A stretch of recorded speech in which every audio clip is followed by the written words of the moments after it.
ఎక్కడెక్కడి నుంచో మేము పొద్దున మబ్బులా లేచి వస్తుంటే మా ఇళ్ళ దగ్గరికి నిన్ననే వచ్చి పోలీసు వాళ్ళని పంపించి అరెస్టులు చేయడం ఎంతవరకు ఇది కరెక్ట్? మేము ఏమన్నా దొంగలమా, దోపిడీ చేసేటోళ్ళమా? మేము పని చేస్తున్నాం గవర్నమెంట్కు, మాకు జీతం ఇవ్వండి అడగడానికి వస్తున్నాం కదా.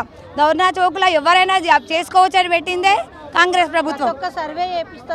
అవునా? ధర్నా చౌక్లో ఎవరికైనా ఉంది అధికారం, చేసుకోవచ్చు అన్నాడు. మమ్మల్ని ఎందుకు రాణిస్తలేడు మరి ఈ ధర్నా చౌక్కి? చెప్పండి.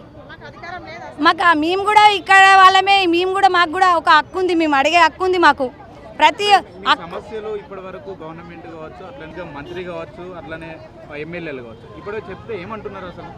మేము మొన్న అసెంబ్లీ మీటింగ్లో మాట్లాడిరు, అసెంబ్లీ సమావేశాలల్లో కొందరు మాట్లాడుతున్నారు. కానీ స్పష్టంగా ఇట్లా వీళ్ళకి కావాలని చెప్పేసి అడిగేటోళ్ళు ఎవరూ లేరు. మాకు చాలా బాధ మాకు తెలుసా. మేము ఎక్కడ చిన్న 150 నుంచి చేసినాము. మా పిల్లలు అప్పుడు అంటున్నారు 20 సంవత్సరాలు అవుతుంది. ఇప్పుడు మేము వేరే పని చేసుకోవడానికి మాకు చేతనవుతుందా? మా ఏజ్ అయిపోయింది కదా. ఎవరైనా పని మళ్ళీ ఈ పని చేసుకుంటూ వేరే పని చేయొద్దు. అట్లా ఈ పనేనా అసలు? ఒక పని వేళపాలంటూ లేదు మాకు అసలు. ఇప్పుడు అర్ధరాత్రి ఎవరికైనా పెయిన్స్ వచ్చినాయా? అర్ధరాత్రి కూడా మేము పోవాలి, అక్కడ భర్తను పిల్లలను వదిలిపెట్టేసి మేము పోవాలి. మేము వస్తుంటే మాకేమైనా జరగచ్చు, ఎవరు బాధ్యులు?